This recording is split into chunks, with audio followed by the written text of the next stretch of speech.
We live in an age where everyone is told they are capable of greatness, yet most people quietly suspect they'll never touch it. Not because they lack intelligence, not because they lack opportunities, but because something deeper, something invisible, keeps them stuck. And here's the cruel truth. The thing that keeps you stuck often doesn't look like suffering at all. It looks like comfort. It looks like convenience.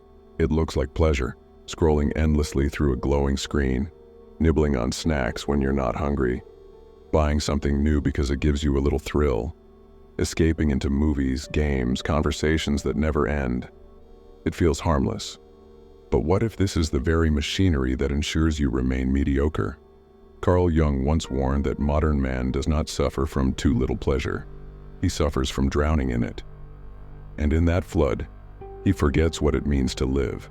Think of it this way. Pleasure is not evil. Food nourishes, games relax, stories inspire.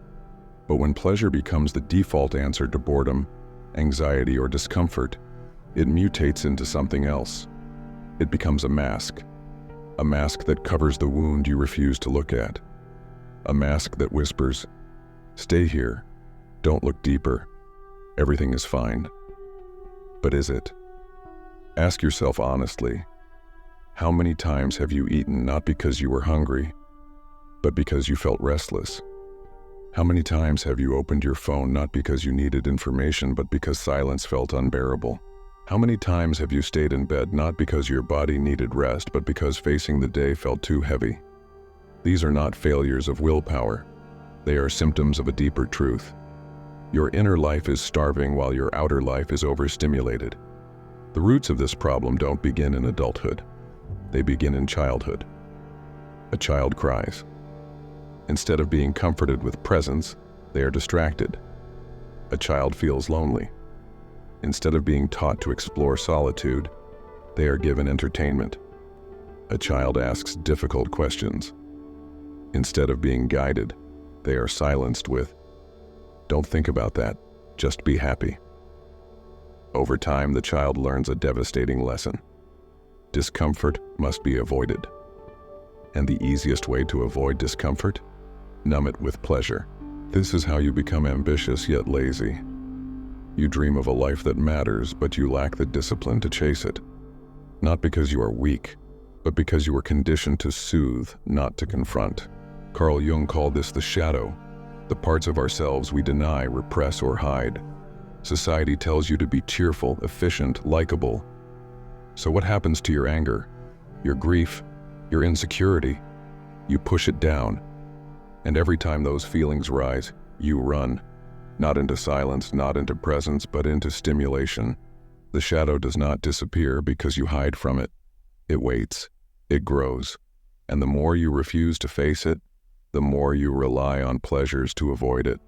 This is why your potential rots in the dark. You are not lazy. You are anesthetized. Think about the world you live in now. Every single discomfort has an instant escape. Bored, open an app, sad, order food, lonely, scroll for likes, anxious, drown in noise. We have designed a civilization where no moment of silence survives, but silence is where the soul grows. Without silence, you never meet yourself. And here lies the tragedy. You don't know who you are because you've never sat long enough to find out. Imagine your inner life as a house. At the front door sits a child, your true self. This child is waiting for you to come home, to listen, to notice. But instead of stepping inside, you linger at the porch. You scroll, you snack, you distract. All the while that child waits, and the longer you avoid entering, the weaker the connection becomes, until one day, you no longer remember that the house was ever yours. This is why people reach midlife and suddenly feel an emptiness they cannot explain. The child has been waiting for decades, and the house has grown cold. Here is the brutal truth. If you want to live, you must stop running. Pleasure is easy. Presence is hard. Pleasure distracts. Presence demands. Pleasure numbs. Presence reveals. Presence is not sitting cross-legged in a perfect meditation posture. It is daring to face what arises when the noise ends. Presence is rebellion in a culture of distraction. Presence is the doorway through which greatness begins. So the next time you feel restless and reach for your phone, pause. The next time you wander to the kitchen though you're not hungry, stop. The next time you drown in endless entertainment, breathe. Ask yourself, what do I truly need right now? Comfort or truth?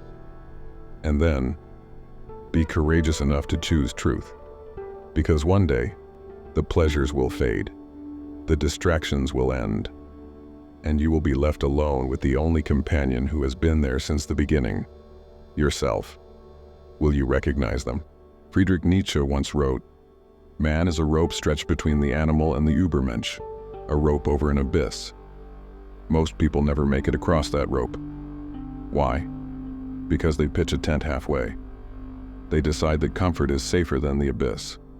They decide that survival is easier than transcendence. And here's the tragedy. When you choose comfort, you also choose smallness. You become content to scroll, to consume, to exist quietly, rather than to climb, to struggle, to create. Nietzsche believed that greatness requires suffering, risk, even chaos. But our culture has built an empire against chaos. We are told to medicate every discomfort, to flatten every spike of pain, to cushion every fall. And so the rope becomes irrelevant. You live in the tent, you call it life. But deep down a voice whispers, you were meant for more. Søren Kierkegaard, the father of existentialism, had another word for this condition: despair. Despair is not always dramatic. It doesn't always look like tears or tragedy. Often it looks like endless distraction. The despair Kierkegaard described was the despair of never truly becoming yourself, the despair of living so far from your own soul that you no longer even notice its absence. He warned that the greatest tragedy of life is not to die, but to die without ever having lived as yourself. And this is the consequence of avoidance. The longer you run from discomfort, the further you drift from who you were meant to be. Now let's step into today's world. We live in the most convenient civilization in human history. You don't need to hunt food, you order it. You don't need to walk miles, you swipe a screen. You don't need to face silence, because silence no longer exists. The very design of modern life is to keep you from ever meeting yourself. Corporations profit from your distraction. Algorithms reward your avoidance. Entire industries thrive on your unwillingness to face the shadow. And here is the sinister part. They don't even need to chain you. You chain yourself with dopamine, with endless stimulation, with voluntary sedation. You become your own prison guard. The Stoics knew this danger long before smartphones existed. Marcus Aurelius, writing almost 2,000 years ago, reminded himself daily, you could leave life right now. Let that determine what you do, say, and think. This was not pessimism. It was a call to presence. The Stoics practiced voluntary discomfort, cold baths, fasting, silence, not because they were masochists, but because they understood that comfort dulls the soul. They knew that the human spirit sharpens itself only in contact with difficulty. When you avoid discomfort, you weaken. When you confront it, you grow. And so the path to freedom begins not with seeking more pleasure, but with cultivating the strength to sit with discomfort without escaping it. Have you ever noticed how uncomfortable silence feels? Not just outer silence, but inner silence. The moment when you put down your phone, turn off the music, and are left with only yourself. Most people cannot stand it for more than a few seconds. Why? Because silence is a mirror, and in that mirror, you see the truth, your fears, your regrets, your emptiness, your longing. But here's the paradox. Silence also reflects your potential. It reveals the greatness that still sleeps within you. And that is why the shadow fights so hard to avoid it. Carl Jung taught that the shadow is not your enemy. It is not something to be destroyed. It is something to be integrated. Every time you choose presence over distraction, you take a step toward that integration. Every time you sit with discomfort instead of numbing it, you grow stronger. Every time you face the part of yourself you'd rather hide, you reclaim power. Jung said, "Until you make the unconscious conscious, it will direct your life and you will call it fate." Most people call their laziness fate, their mediocrity fate, their unhappiness fate, but it is not fate. It is avoidance, and avoidance can be undone. What then does it mean to truly live? It means to choose presence over sedation. It means to meet yourself honestly, even when it hurts. It means to stop living as a consumer and begin living as a creator. You are not meant to spend your life numbed by cheap pleasure. You are meant to wrestle with existence, to wrestle with yourself, and to rise from that struggle with meaning. The rebellion is not out there in the streets. The rebellion begins inside. Every time you turn away from distraction and choose to face the rawness of life, you commit the ultimate act of freedom. So I leave you with a question. When the noise ends, when the lights go out, when there is no one left to entertain or distract you, will you recognize the person sitting inside? Will you know who you are? Because in the end, all the scrolling, all the food, all the entertainment will fade, but your soul will remain. And the soul does not want comfort. It wants truth. It wants growth. It wants life. And life begins the moment you dare to face it without escape. In Greek mythology, the Titan Prometheus stole fire from the gods and gave it to humanity. This gift was not just flame, it was consciousness, the spark of awareness that separates us from animals. But here's the hidden lesson. With fire came responsibility. Fire warms, but it also burns. Fire illuminates, but it also destroys. Consciousness is the same. To be awake is both a blessing and a burden. Because once you see your own potential, you also see how often you betray it. This is why distraction is so seductive. It spares you the pain of knowing what you could be. It keeps you warm without ever burning. But Prometheus paid a price. Chained to a rock, his liver devoured daily by an eagle. In the same way, you pay a price for the fire of awareness. You are chained to the reality of choice. You either use your fire to grow, or you waste it numbing the ache of your chains. Carl Jung described the process of individuation, becoming whole, as the central task of life. Individuation means confronting the parts of yourself you've buried. It means befriending the shadow, not denying it.